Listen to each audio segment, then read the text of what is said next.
What improved your life so much you wished you did sooner? I stopped living my life just waiting for the weekend. When you work 5 days a week and have just 2 off, it's not good to be always waiting for those 2 days. You can plan something meaningful or fun every day, even if it's just a small thing.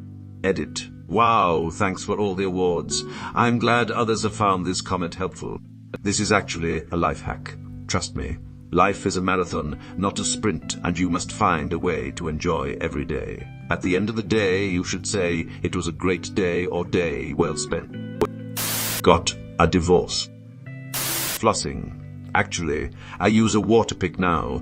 Now my hygiene and cleaning visits are a breeze, and I haven't had a cavity in years.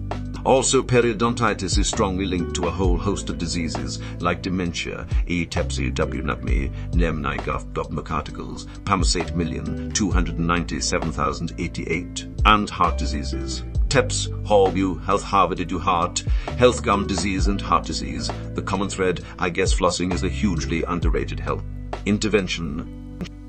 Learn it Spanish. Now I have a lot of amazing Latino friends, and I got a lot of great gigs and opportunities because of it. Not everyone can afford this, but moving closer to work. My commute went from 45 miserable minutes in traffic, glaring in hatred at the taillights in front of me, to a pleasant 15-minute bike ride. I got an hour of free time every day and better health. Pandemic did me a solid on this one. Lost my job of 20 years due to it. 2 years of commuting every day, which had just risen to 3 hairs. Took a year off, then found a perfect job round the corner from my house.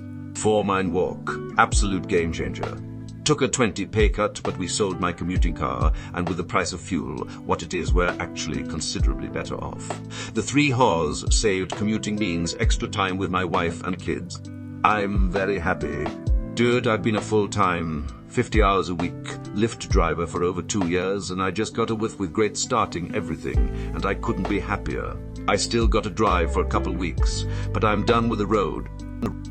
Got a proper diagnosis. I think a lot of people that for years questioned themselves, what's wrong with me? When they finally got diagnosed, it's a big relief and changes a lot in a better way. Me too, getting diagnosed with APT at 36, and then following through on treating it was one of the best things I could have done for myself in the middle of the pandemic. I didn't even realize that I was doing a lot of things in my life on hard mode. Bachelor degree at 47 years old, master degree at 50 years old, doubled my salary in 4 years, from just getting by to on track for retiring at 60. Do tell, what is your degree in? What inspired you to pursue at 47? Exercise every day. Anxiety and depression are much easier to manage, and I got some confidence I haven't had in years. It even helped me make new friends. Low impact cardio. Fuck, I love to run, but it destroyed my legs. I can swim my little heart out. Swimming is great. Lot of fun, refreshing, and good exercise. Believe it or not, ice hockey is really low impact on your joints too. I can't run without pain, and even biking seems to tear up my knees. But hockey always makes me feel better. By destroyed your legs, do you mean something like shin splints? Just curious, because I love running as well, but have had the same problem as of recent.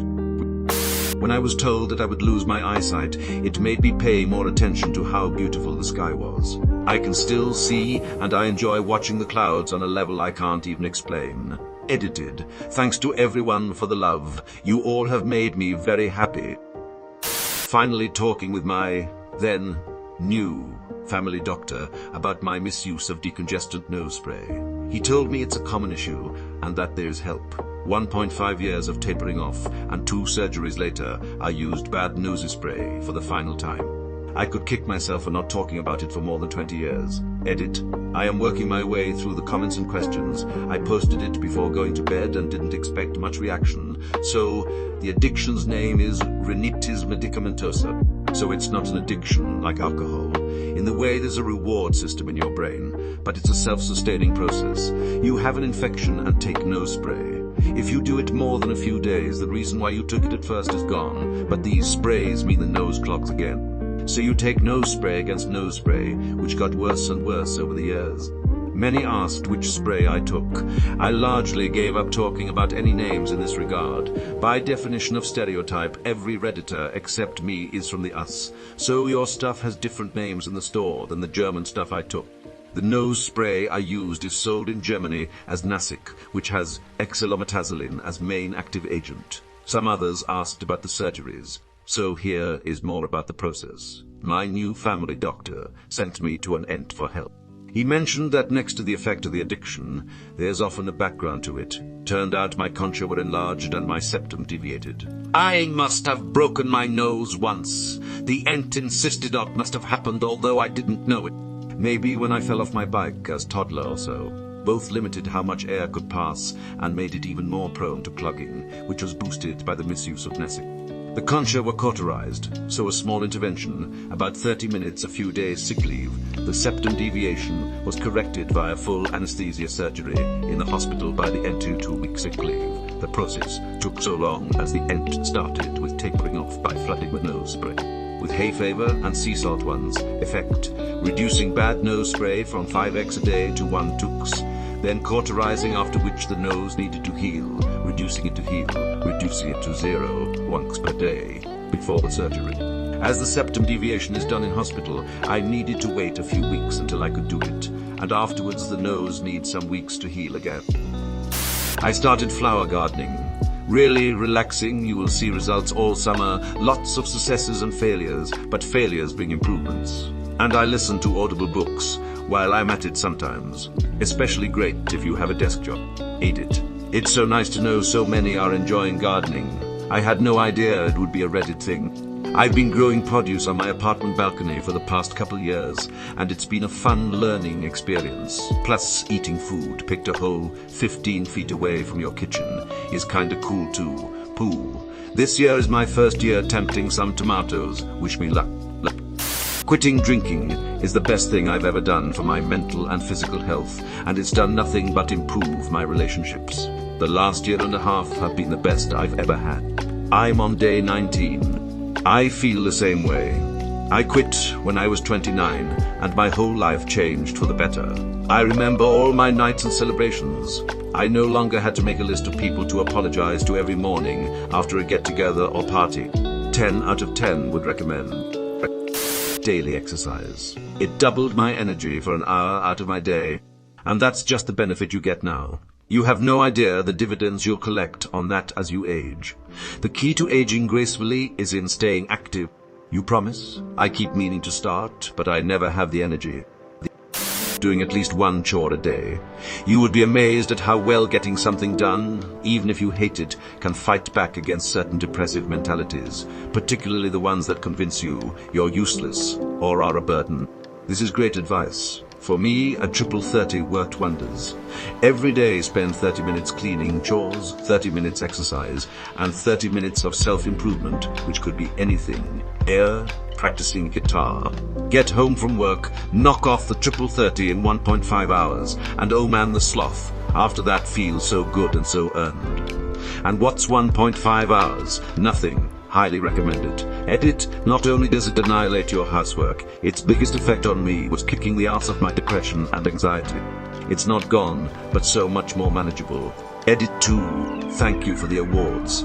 I'm absolutely delighted that this resonated with people. It made such a difference for me. I do this too. I call it not having a 0 day. As long as I did something, even a shower, it wasn't a 0 day. Used to procrastinate and do them all at once. But you're right, doing a 1 or 2 each day keeps the place clean, which is great for mental health. Learning to set boundaries and say no. Yes, it feels so wrong at first. People get so angry when you quit being a doormat. It's so important to be able to do this. And while most people realize the benefits for yourself, it's so much nicer to have a partner you know will say no and set boundaries. An ex of mine was really worried about messing things up and would rarely say no or set boundaries, even though I was constantly pushing her to set them, and I had to be really slow and pay attention to her as she tried to hide any discomfort so I would know. It stemmed from her past and how she was taught to act growing up, but we were able to work on it, and she was much better later on. While it's always important to watch out for your partner's reactions to make sure they're comfortable anyways, having someone who tells you when they don't feel comfortable makes a world of difference. All is to say, don't think it's selfish to say no and set boundaries. It's much better for everyone, especially yourself. Have a good day. I recently said no to something at work, and it was so liberating. My boss was surprised because I almost never do, but I knew I didn't have time for the project, and I knew it would not be done correctly. Reading books, way more. I started reading science fiction and fantasy books, instead of everything I read being great or literary, and I found I like reading things I enjoy more than things other people deem relevant or worthwhile. I've gotten really into audiobooks. I got rid of satellite radio because it's basically all I listen to in the car anymore. Makes chores go by much easier too. Mowing the lawn, popping the earbuds, shoveling the snow. Earbuds, laundry, dishes, earbuds. Just having a drink by the fire in the evening. Earbuds. I get really into big, epic, multi-book series, and it's just such a richer escape than you get watching TV. Quitting smoking. My wife and I are on day 4. It sucks, but not as much as lung cancer. Smoked 45 years, 3 weeks and 1 day. Haven't had one since March. Came here to say that, over 20 years of one, 15 packs a day, today marks my 411th day of freedom. Rob Stop Smoking has been a huge help. My social skills. Looking back, I could have made some awesome new friends. But nope, my anxiety-driven ass had to be difficult back then. You can't help the mental health stuff you were given, and it may have just taken time to figure out your own strategies. I feel though I was not open to the idea of people for a long time. Moved away from the state I grew up in. I didn't know how unhappy I was. I had gotten used to being miserable, and now that I'm in a better area, I'm a completely different person. I did this but moved halfway around the world. It's amazing how much background stress is gone when I finally accepted that I was just not meant to be where I was. I miss my family, but we stay in regular contact, and I have a lovely found family here. Sometimes just up and getting out of a place that isn't for you is the best course of action. Same for me. You always hear people telling you that it's you and not where you live. That you'll be unhappy anywhere if you're unhappy there. Nah, sometimes it is the place you live. I did that at 18. Now I'm old and I want to move back. Stopped arguing with random strangers on internet. Sometimes I'll type out a comment to the catharsis and then just delete it and go on my way. Now I've got to disagree with you there, whoever you are. Stopped arguing with random strangers on internet. No, you didn't. I did fencing in college, and after that, I just couldn't make it work with my school and work schedule. 15 years later, I found a club and started doing it again. I hate every other sport and exercising. Just to exercise is unpleasant and boring. This is the only one for me, and I needed something to make me active. Eating dinner or a late snack at work. Too often I would leave work hungry, and the temptation driving past Chick-fil-A or the corner taco shop was too much. I've kept my weight under control for a couple of years now, having dropped from the 220s to the 120s to the 170s. I remember when I lost 10 L's because my window motor broke in my car and I couldn't go through the drive-thru anymore. I wish I had eaten a handful of almonds at work before leaving. It was at least 4 hours between lunch and clock out. My low blood sugar got so bad I got drowsy at the same fucking point of my commute, almost nightly. Same one. How does that happen? Learning how to do everything myself. Car issue? Look it up. Fix my fence? Look it up. Just do it up. Just do it all myself. Replace valves? Look it up. If they don't find you handsome, they should at least find you handy. I started viewing things as potential experiences rather than just opportunities for achievement. Before that, for example, if I took a class, then I was only focused on the grade. If I couldn't get a good grade, I didn't like the class. Heck, I wouldn't even start a book if I thought it might be too hard or too long and I might not finish it. Then I realized the purpose of classes and books and other things was to learn, and that hard ones were likely the ones I learned the most from, even if I didn't get the best grade. I started doing all sorts of stuff with the idea that I just wanted the experience. Even if I was the worst one out there, who cares? I wasn't there for the achievement. I wanted to learn things. This works socially as well, and I started taking way more risks, telling myself that at the very least it would be a learning experience. I saw a saying once, It's only a failure if you stop trying. Otherwise, it's an experiment. I love it. A good quote goes something along the lines of, to be good at something, you have to be brave enough to suck at it for a while. Not sure if that's something someone famous says, but it's what I tell young people. Even old people. Riding my bike at least an hour a day. Seriously, if you haven't ridden a bike in a while, it's just fun.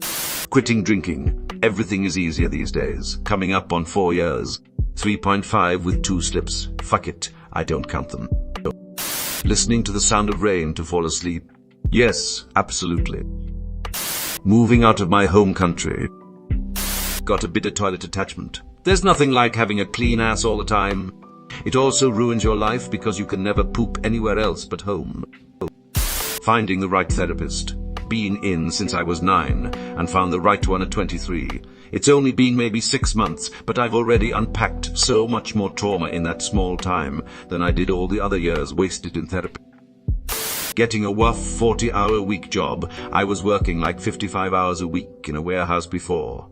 So much room for activities edit. This blew up, so anyone asking how I did it, there's a comment below explaining it in detail. My job moved remote when COVID hit and made it permanent unless there is a need to be in the office. The amount of days I don't have to waste time putting on pants is insane. I used to work as a kitchen manager for similar hours until about a year ago. I started a war of job as well. It's insane how much more time and energy I have. I can actually keep a consistent workout schedule.